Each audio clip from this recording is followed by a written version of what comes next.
If you look at a map of the world, our planet seems neatly organized by shipping lanes. These are the commercial arteries that carry goods from one continent to another. One of the most famous shortcuts is the Panama Canal. It slices through the narrow isthmus connecting North and South America, saving vessels thousands of miles, saving them weeks at sea. It is a testament to human ingenuity.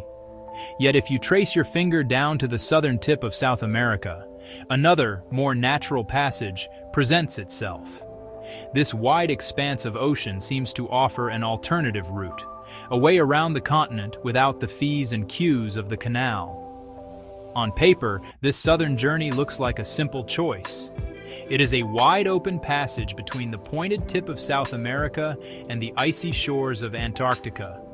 For centuries, before the Panama Canal was built, this was the only way for ships to move between the Atlantic and Pacific Oceans. It appears to be a straightforward, albeit longer, alternative.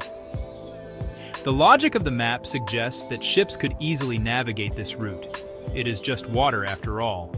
But the reality of modern shipping tells a very different story. The vast majority of commercial vessels will go to great lengths to avoid this southern passage, favoring the Panama Canal instead. The immediate assumption is that this choice is all about distance. The Panama Canal cuts a direct line, while the southern route requires a significant detour. Logically, a shorter journey means less fuel, less time, lower costs. This is the simple answer, the one that the map seems to provide at a glance. However, this assumption is not the complete truth.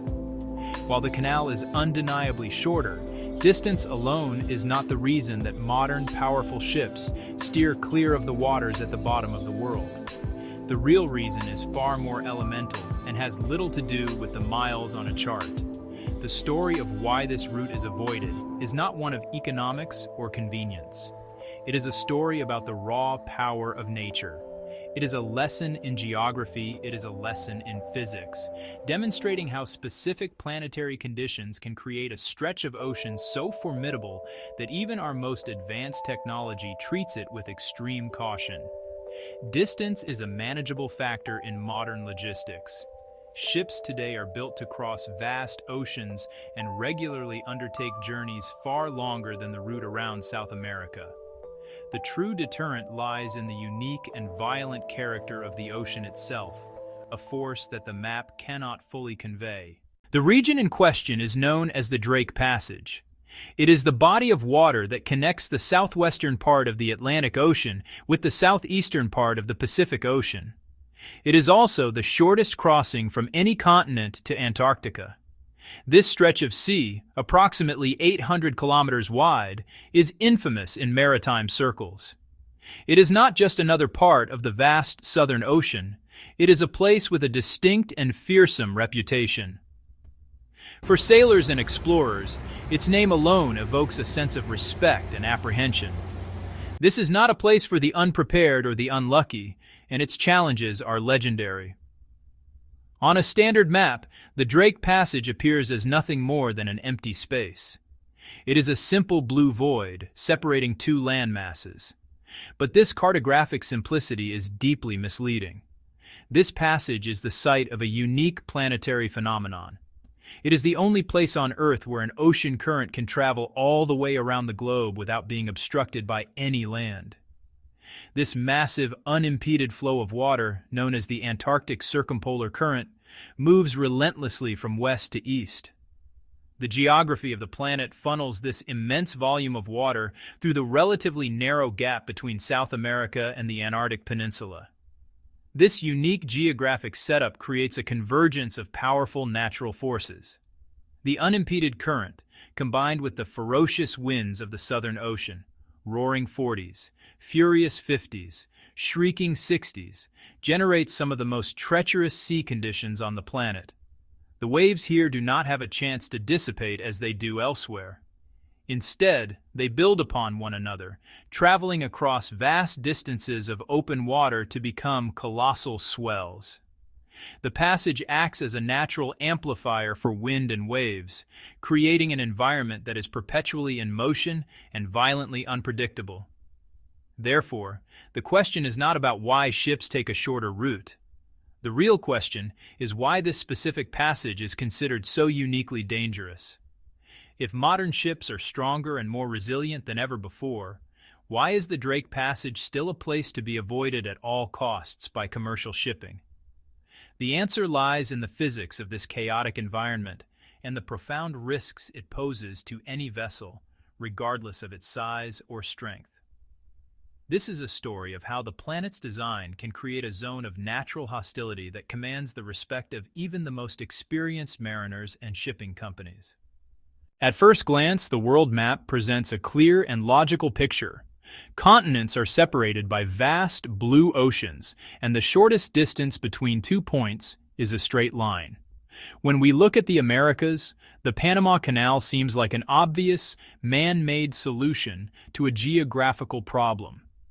It carves a path through the land, saving immense time and effort. But logic also suggests an open water route, even a longer one, should be a viable alternative. The passage around Cape Horn at the southern tip of South America looks like just that, a natural, albeit circuitous highway for maritime traffic. It requires no locks, no fees, no waiting. It is simply there, an open door between two of the world's great oceans. The expectation, based on this simple visual evidence, is that the choice between the canal and the southern passage is purely economic. One route is short and expensive, the other is long and free. A shipping company, therefore, would simply calculate the costs. The fuel needed for the extra thousands of miles around the Horn versus the canal tolls and associated expenses. In some scenarios, particularly for ships too large for the canal's locks, or during times of congestion, the longer route might seem like a perfectly reasonable, even preferable option. The map doesn't show any impassable barriers or obvious dangers. It just shows more ocean, and crossing oceans is what ships are built to do. This simplistic view is reinforced by our modern faith in technology. Today's cargo ships are colossal structures of steel, engineered to withstand the rigors of the sea. They are equipped with advanced navigation systems, powerful engines, sophisticated weather forecasting tools. The idea that a simple stretch of water could pose a significant threat seems counterintuitive. We have, in many ways, tamed the oceans. We lay cables across their floors, drill for oil in their depths, and crisscross their surfaces with a constant stream of commerce.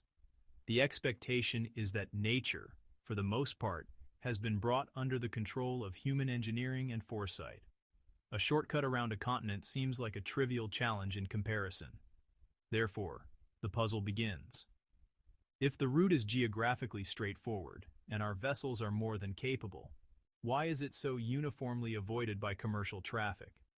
The logic of the map suggests it should be a bustling secondary route, an overflow valve for global trade. Yet maritime traffic data shows a starkly different reality. The waters of the Drake Passage are conspicuously empty of the container ships, tankers, and bulk carriers that define our global economy.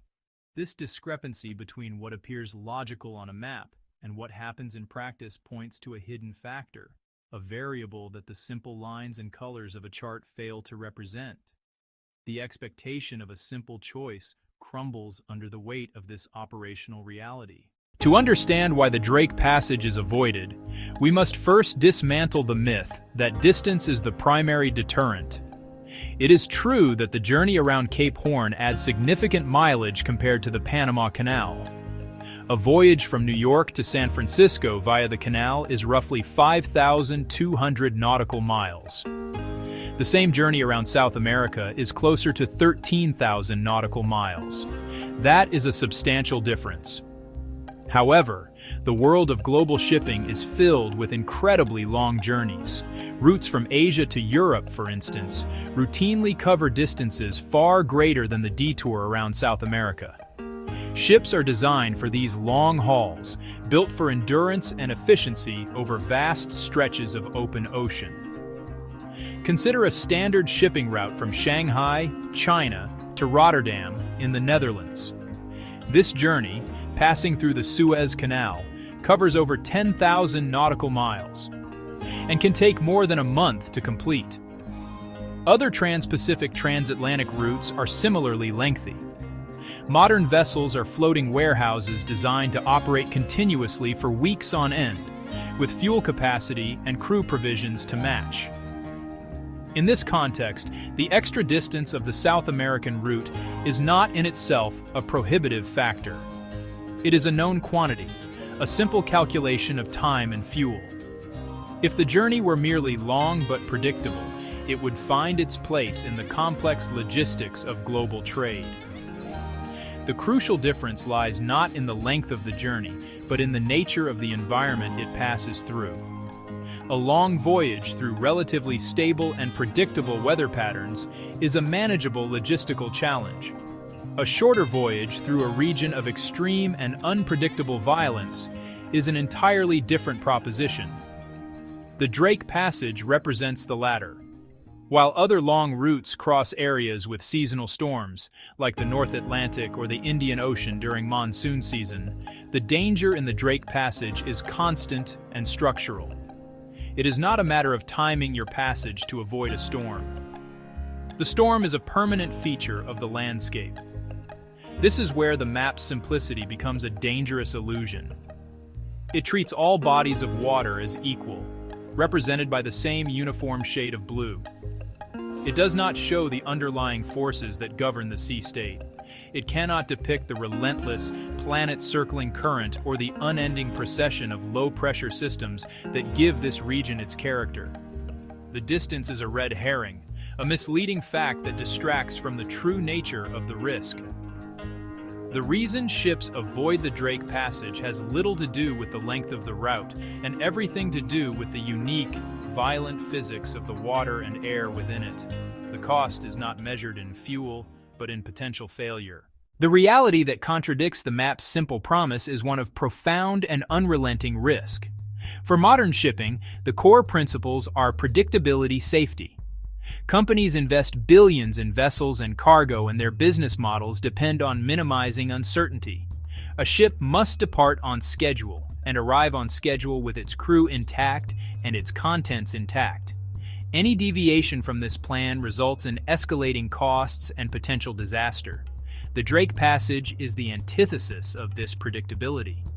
Conditions can change with terrifying speed, and even state-of-the-art forecasting offers only a limited window of insight. A calm sea can transform into a chaotic tempest in hours, not days. That unpredictability introduces a level of risk insurers and operators refuse to accept. Insurance premiums for transits would be astronomically high, reflecting the real statistical probability of damage or loss. Every ship here is subjected to immense mechanical stress. Massive waves cause structural fatigue, damaging hulls and critical equipment. For container ships, exposed stacks face violent motion, creating a high risk of containers going overboard. This is a constant physical battle against the sea. Crew safety is paramount. Life in the Drake Passage is physically and mentally exhausting. Perpetual motion makes even simple tasks dangerous. Injury risk is high, and in this remoteness, medical help is virtually non-existent.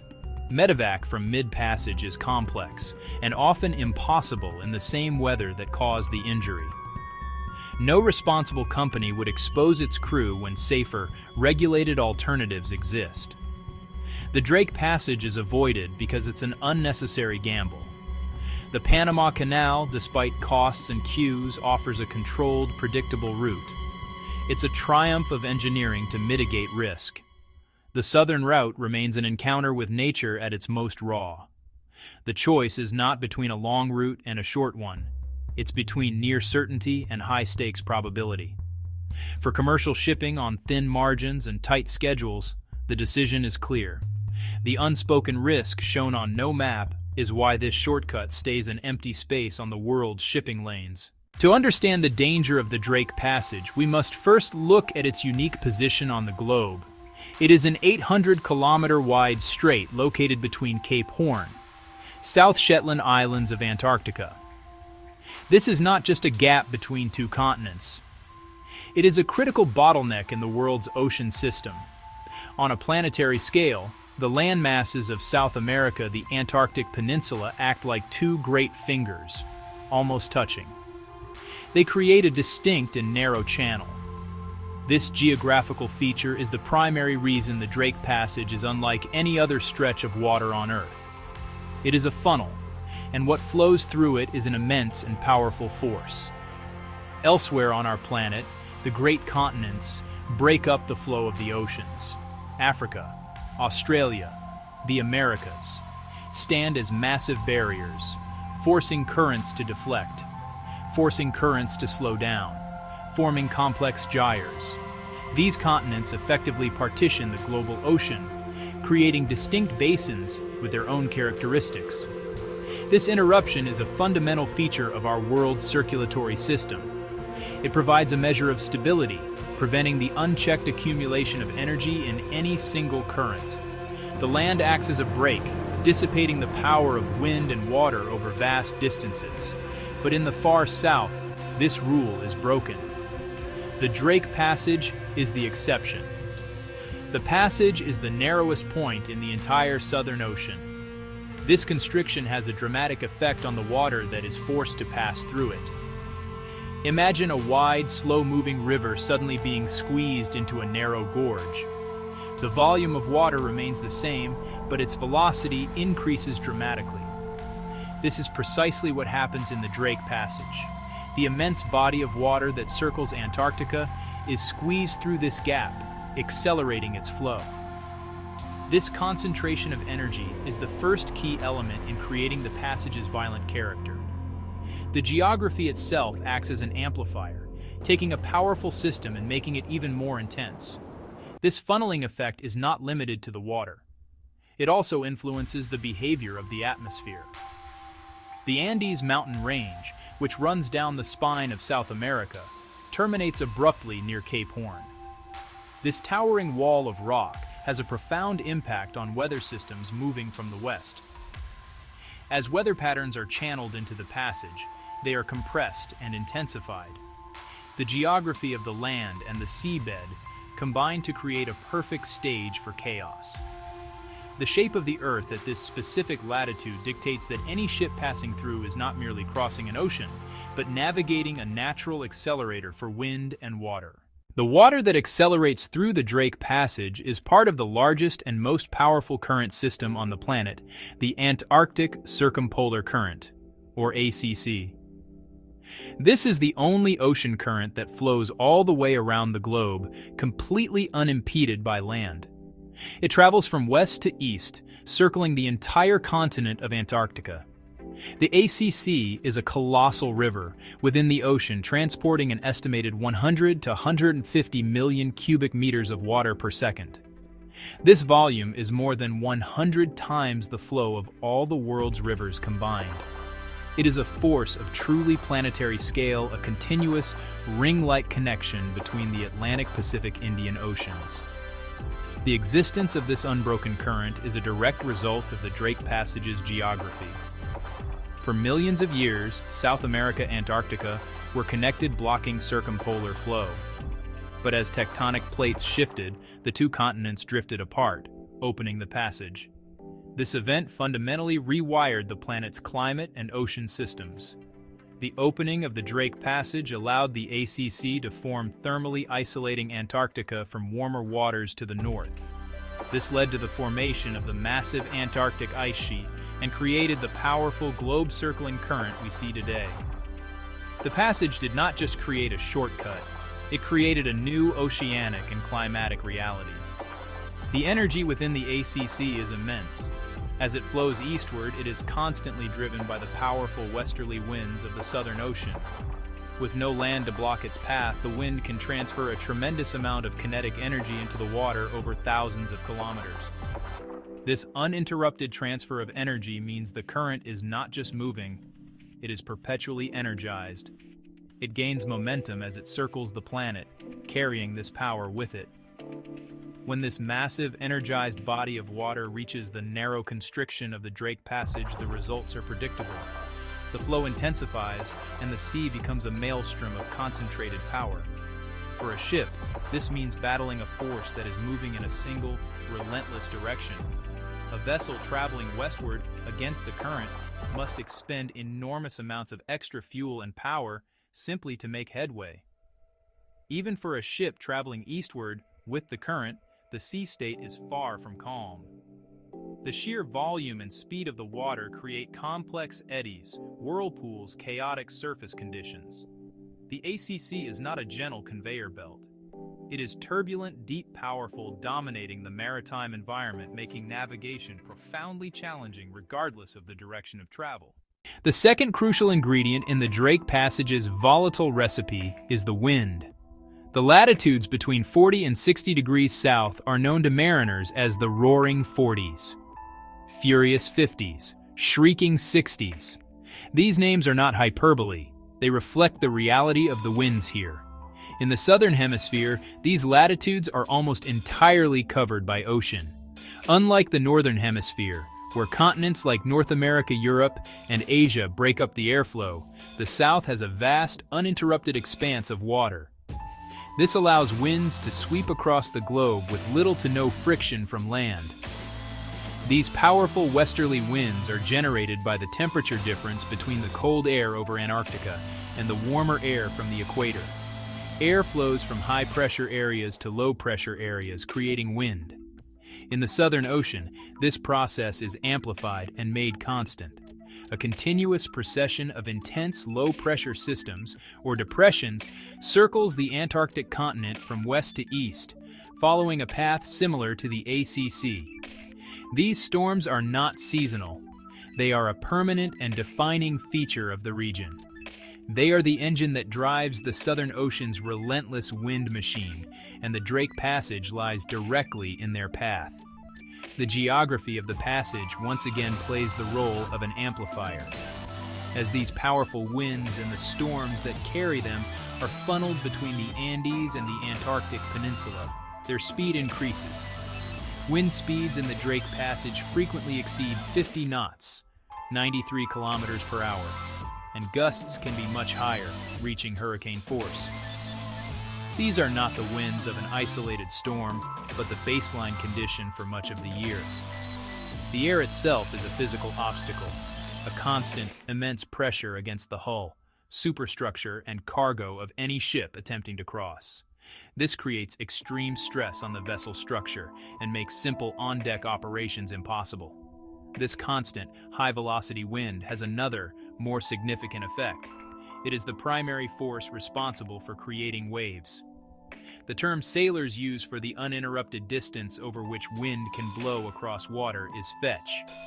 In most of the world's oceans, the fetch is limited by the presence of land. A storm in the Atlantic, for example, will eventually run into Europe or the Americas. But in the Southern Ocean, the fetch is effectively infinite.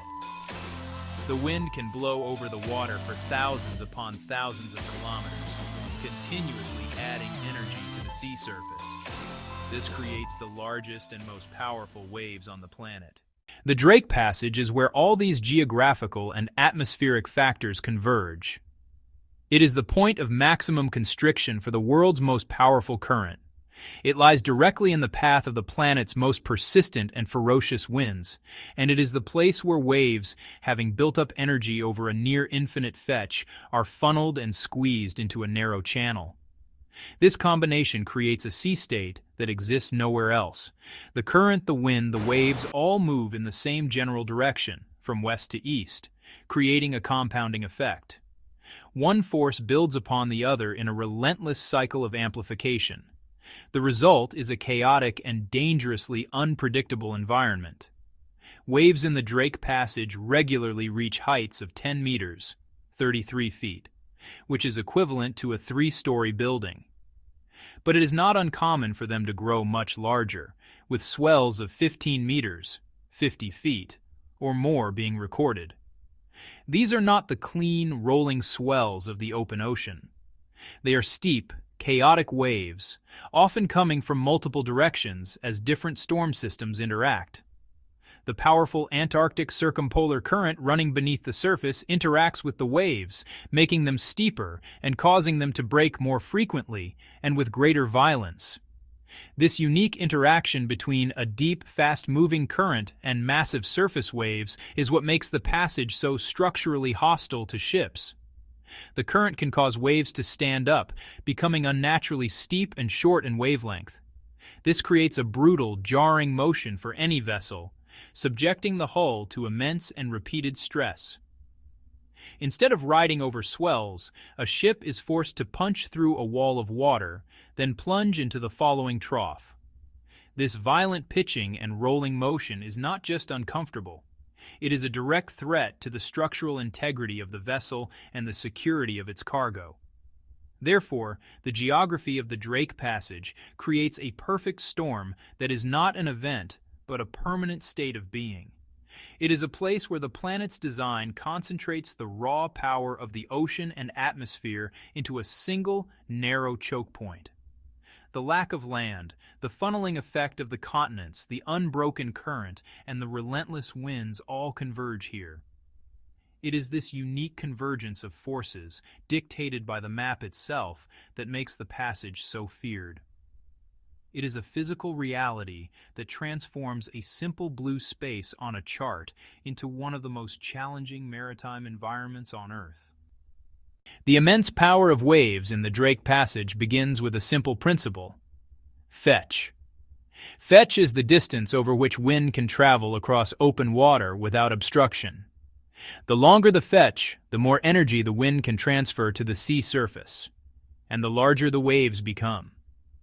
In most of the world's oceans, fetch is limited by continents. A storm that forms in the mid-Pacific will eventually encounter Asia, or the Americas. Its waves will dissipate upon reaching shallower coastal waters. The land acts as a natural boundary, preventing waves from growing indefinitely. This fundamental limitation defines the sea state for most of the globe. In the Southern Ocean, this limitation does not exist. The latitudes where the Drake Passage is located are almost entirely ocean. A parcel of wind can, in theory, circle the entire planet without ever encountering a significant landmass. This creates a fetch that is effectively infinite.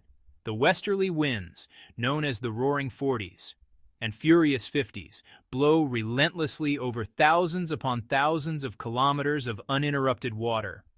As they travel, they continuously pour kinetic energy into the ocean's surface layer. The waves they generate are not the product of a single, localized storm. They are the cumulative result of winds acting over a planetary scale. This unique condition means that the waves entering the Drake Passage are already extraordinarily powerful. They arrive not as young, developing waves, but as mature, energy-dense swells that have traveled for days, or even weeks. Their journey across the vast expanse of the Southern Ocean has allowed them to organize and grow to a scale rarely seen elsewhere. They carry the energy of 1,000 miles of wind in every crest. When these massive swells are then funneled into the narrow constriction between South America and Antarctica, their energy is concentrated into an even smaller area, further increasing their height and power. For a vessel, this is a critical distinction. Navigating a storm in the North Atlantic means dealing with waves generated over a few hundred miles. Navigating the Drake Passage means confronting waves that are the product of an entire hemisphere's wind system. The sheer amount of energy contained within each wave is an order of magnitude greater. The physics are simple. More fetch equals more energy, and more energy equals larger, more powerful waves.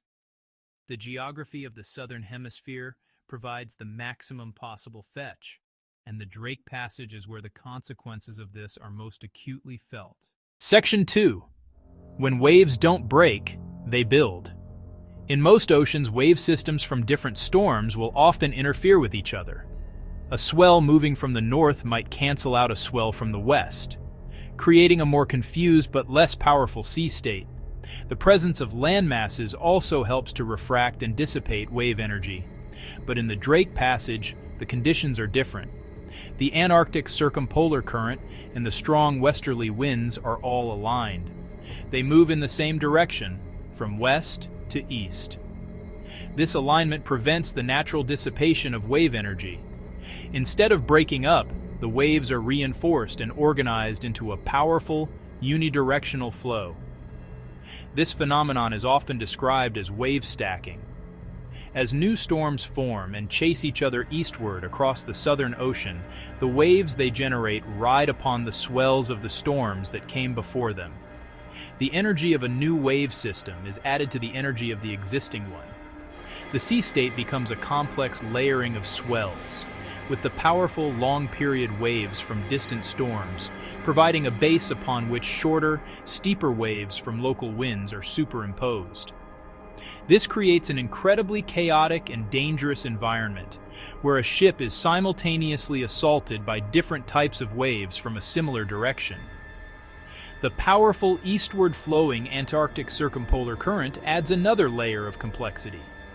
When a fast-moving current flows against the direction of wave propagation, it can cause waves to become dangerously steep. But in the Drake Passage, the current flows with the waves. This interaction does not calm the seas. Instead, the massive volume of moving water can amplify the waves, effectively carrying them and adding to their momentum. The water itself is a moving medium, and its energy combines with the wind-induced energy of the waves, resulting in a total force that is greater than the sum of its parts. This process means that the baseline sea state in the Drake Passage is one of constant, high energy. The waves here do not easily dissipate. They are continuously fed by the wind and carried by the current in a relentless eastward progression. For a ship, this means there is no respite.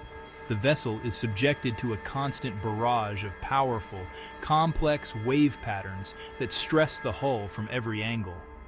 The physics of the passage are geared towards building and sustaining wave energy, not breaking it down.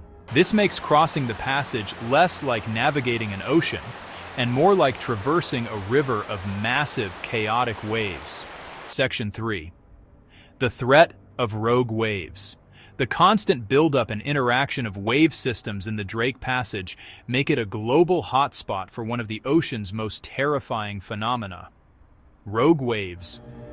A rogue wave is not simply a large wave. It is a wave that is statistically improbable, more than twice the height of the significant wave height of the surrounding sea. These are vertical walls of water that seem to appear from nowhere, capable of overwhelming even the largest ships. They are the result of a process called constructive interference, where the crests of multiple waves align perfectly at one point, combining their energies to create a single, monstrous wave. In the Drake Passage, conditions are prime for this to occur. The unidirectional flow of wind and waves creates a constant stream of swells moving in the same direction. When swells of different speeds and wavelengths travel together, they can periodically fall into phase. When that happens, their individual heights add together. Two 5-meter waves combining don't simply make a predictable 10-meter wave. Complex physics can produce something far larger. The Drake Passage's wave-stacking environment makes these alignments more frequent and more powerful. The strong Antarctic Circumpolar Current also raises the probability of rogue wave formation. Its interaction with seabed topography and internal eddies creates localized focus points of wave energy. That can make waves steepen and merge unexpectedly, forming rogue waves suddenly. Scientific measurements confirm the Southern Ocean, especially around the Drake Passage, has a higher incidence of these extreme waves than almost anywhere else. They are not a myth. They're a calculated physical risk. For any ship, a rogue wave is an existential threat. A 25 or 30-meter wall of water can't be ridden over. It strikes with immense force, capable of bending steel, shattering bridge windows, washing entire stacks of containers overboard. The sheer weight of water crashing on deck can compromise structural integrity instantly. While rare on any single day, the high probability here means hundreds of transits make them a near certainty over time. It is a risk no operator is willing to take. Section 4. The atmosphere's violent dance. The physics of danger in the Drake Passage are not confined to the water alone. The atmosphere here is volatile, rapid, extreme barometric swings. A procession of intense low-pressure systems circles Antarctica at speed. Pressure can drop by 40 millibars in 24 hours. Pressure can drop by 50 millibars in 24 hours. That's called a weather bomb, explosive cyclogenesis. In the Drake Passage, it's a regular occurrence. A rapid pressure drop signals a violent storm with hurricane-force winds. Those pressure swings immediately change the sea state. Low pressure lets the sea surface bulge upward as systems pass. Ferocious winds spiral into the storm center. Together, they can spawn colossal waves very quickly. A manageable sea can become life-threatening in hours. Forecasting is incredibly challenging because these systems develop and move so fast. Even with modern satellites, ships get only a small window to evade. The extreme winds are a direct physical hazard. A sustained wind of 60 knots, 111 kilometers per hour. That wind exerts tremendous force on a ship's exposed surfaces. On a container ship, stacked containers create a massive sail area. The wind can heel a ship over, compromising stability. Steering becomes difficult. Rudder and propulsion are strained. In worst cases, the wind can push a ship off course beyond recovery. This violent atmospheric dance is a permanent feature of the passage, not seasonal, a constant variable that defines the environment. Atmosphere and ocean are locked in a feedback loop. Wind creates the waves. The interplay keeps the Drake Passage never truly calm. Temperature differences between sea and air fuel the storms. A region of perpetual energy transfer, a constant violent exchange that puts any vessel caught in the middle at extreme risk. Long before the advent of modern navigation and steel hulls, the passage around South America was the only sea route between the Atlantic and Pacific. For centuries, explorers and merchants in sailing ships had to confront this formidable barrier. The first European to transit the passage is widely believed to be the Spanish navigator Francisco de Hoces in 1526, whose ship was blown south from the Strait of Magellan. Later, Sir Francis Drake made his famous passage in 1578, lending his name to these tumultuous waters. For these early mariners, surviving the journey around Cape Horn was not just a navigational necessity. It was a supreme test of skill, courage, endurance. The experience of these early sailors was one of constant struggle. Their wooden ships were small and vulnerable, powered only by the wind that was also their greatest adversary. They battled hurricane-force gusts, mountainous waves, and freezing temperatures. Scurvy and exhaustion were rampant among crews who spent weeks or even months fighting to make westward progress against the relentless current and headwinds. The journey was so harrowing that successfully rounding the Horn became a celebrated rite of passage. A sailor who had completed the voyage was entitled to wear a gold loop earring in their left ear, the ear that had faced the Horn, and to dine with one foot on the table. These traditions were born from a shared understanding of the extreme peril involved. The accounts left behind by those who survived paint a vivid picture of the passage's brutality. They speak of sails being torn to shreds, masts snapping under the strain, and decks that were constantly awash with freezing seawater. Men were frequently swept overboard by waves that appeared without warning.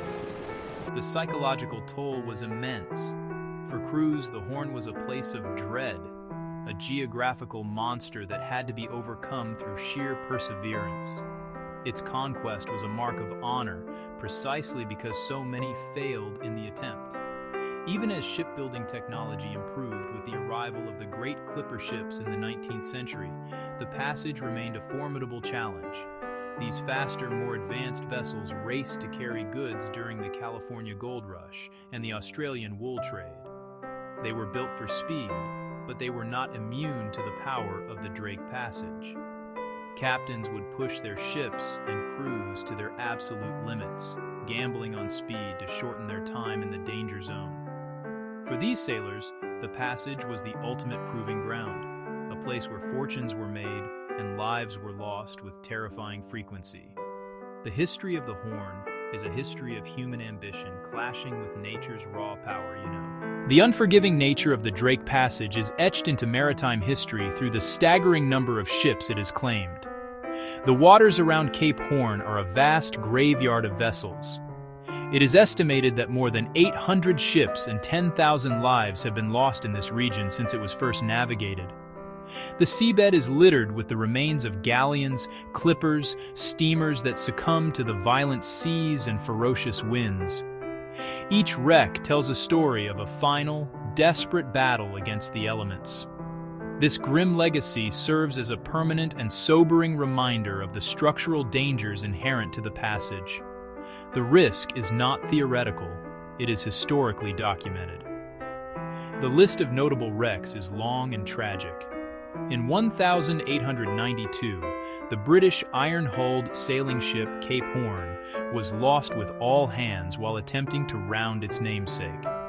In 1905, the German five-masted ship Preußen, one of the largest sailing vessels ever built, barely survived a catastrophic encounter with a storm in the passage that dismasted it. While it was not wrecked on site, the damage it sustained led to its eventual loss. The passage did not discriminate by size or nationality.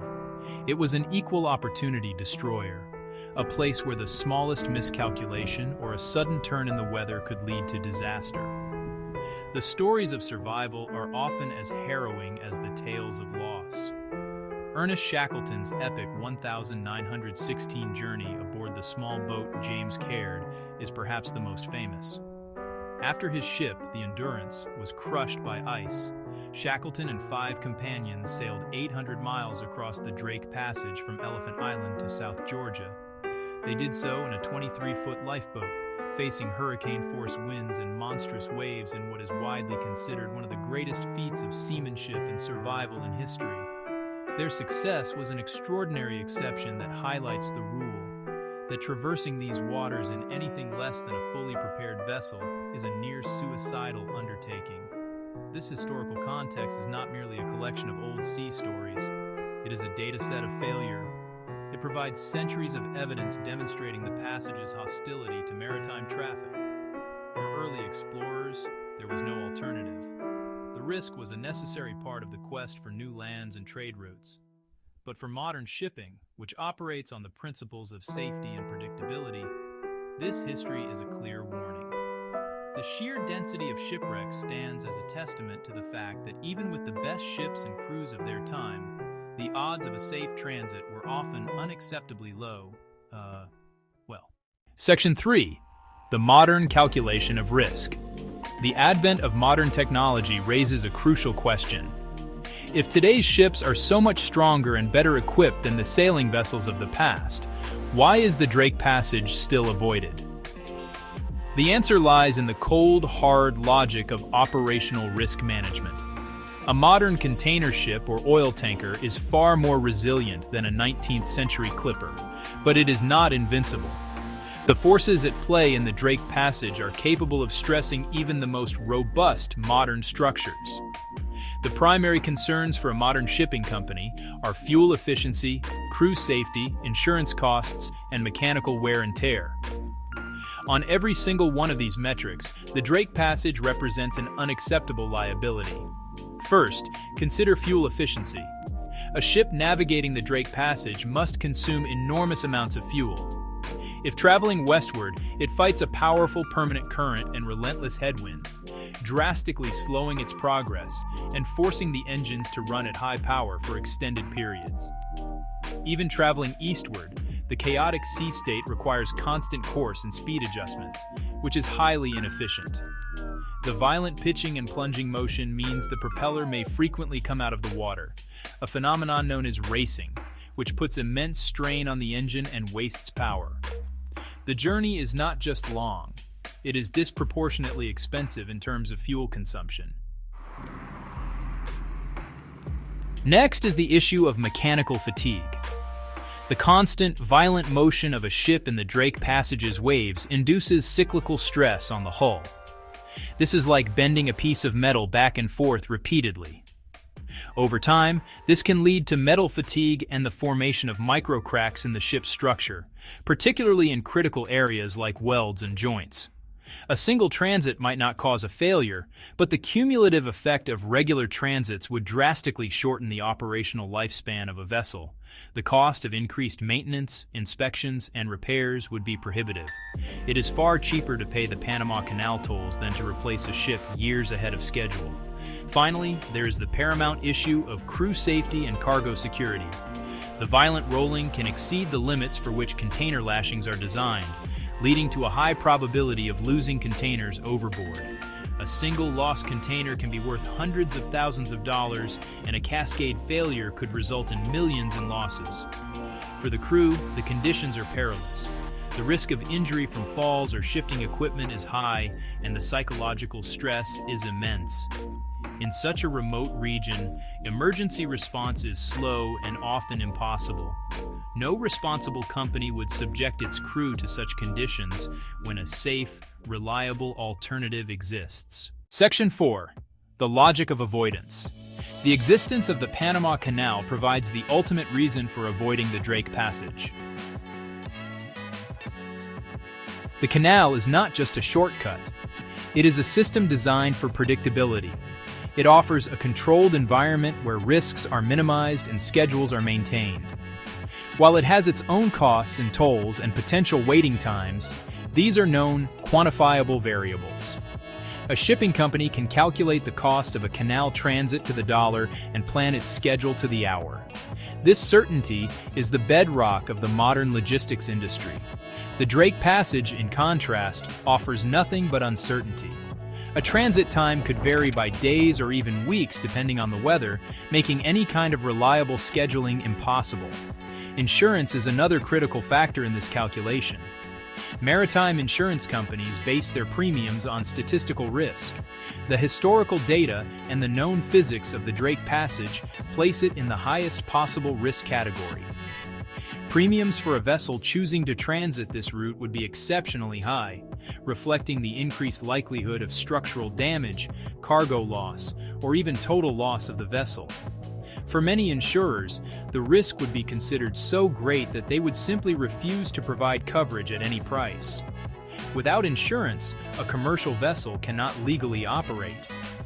The financial system that underpins global trade effectively closes the door on using this route. The choice, therefore, is not a simple comparison of distance.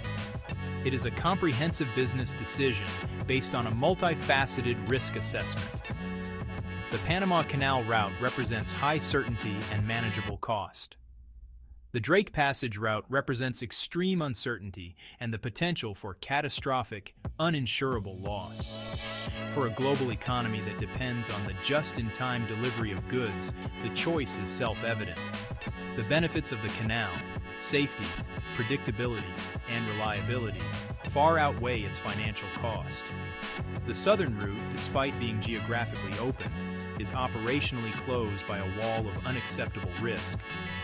So, while explorers in the age of sail had no choice but to face the fury of the Horn, modern shipping operators have a clear and logical alternative. Section 1. The map's final lesson. The journey to understand the Drake Passage begins with a simple question prompted by a map, but it ends with a profound appreciation for the forces that shape our world.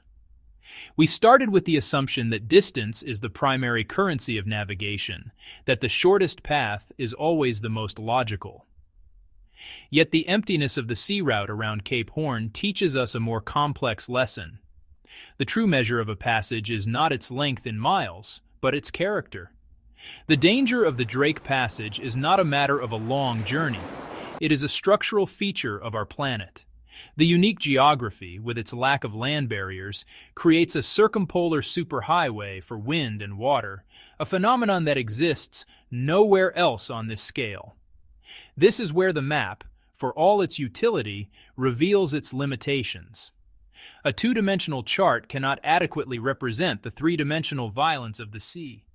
It cannot depict the relentless energy of the Antarctic Circumpolar Current, a force 100 times more powerful than all the world's rivers combined.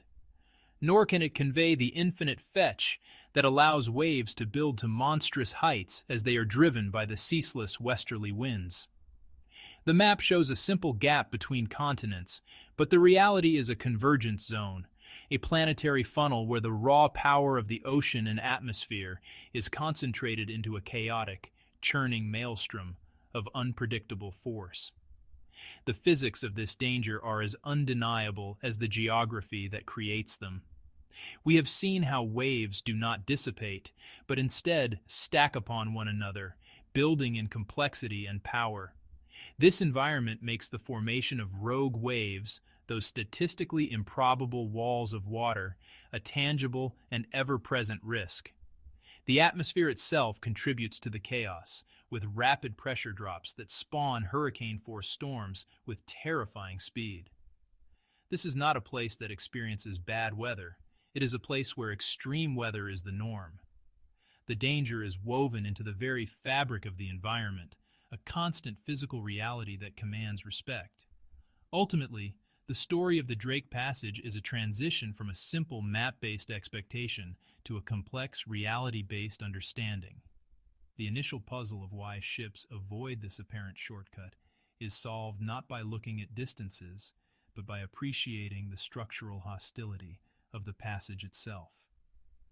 It serves as a powerful reminder that even in our age of advanced technology, there are corners of the world where nature, not human ambition, sets the rules. The choice to avoid these waters is not one of cowardice or inconvenience. It is a logical and necessary response to a place where the forces of nature reign supreme and unchallenged. Section 2. A space left for a reason. The decision made every day by the world's shipping companies to bypass the southern tip of South America is a quiet testament to this reality. It is a choice rooted in the modern principles of safety, predictability, and economic prudence. While the mariners of old had to face the Horn as a rite of passage, their legacy is not a challenge to be met, but a warning to be heeded. Their accounts, the hundreds of wrecks that litter the seabed, provide a historical dataset of risk that cannot be ignored. Modern commerce, with its reliance on tight schedules and insured cargo, cannot afford to gamble against a house that always has the advantage. The risks are simply too high, and the potential for catastrophic failure is too great. When a safer, more reliable alternative like the Panama Canal exists, the calculation becomes simple. The canal offers a controlled, predictable environment, a sanctuary from the ocean's fury. It transforms a high-stakes encounter with nature into a manageable logistical procedure. This contrast highlights the core difference between the two routes. One is a product of human ingenuity designed to mitigate risk. The other a product of planetary geography designed to concentrate it. For the global shipping industry, which functions as the circulatory system of our economy, the choice for the path of certainty is essential for its survival and continued function. The Drake Passage, therefore, remains a wild space on our modern, interconnected globe. It is a region largely left to scientists studying our planet's climate engine, naval vessels built for extreme conditions, and intrepid adventurers who seek to test themselves against one of nature's greatest challenges. For them, the passage is a destination in itself. For commercial shipping, it is a liability to be routed around. This division of traffic is a natural and sensible outcome. Some places are highways for commerce. Others are living laboratories of raw, untamed power. As we zoom out to a view of the entire planet, the lesson settles with quiet finality. The map, in the end, does tell the true story, just not in the way we first assume. The empty blue space of the Drake Passage is not an invitation, but a declaration. It signifies a zone where the planet's elemental forces are too great to be routinely challenged. It reminds us that sometimes the shortest route is not the safest path to take, and sometimes The map leaves a space blank for a very good reason, marking a frontier that humanity has wisely chosen not to conquer, but to respect from a distance.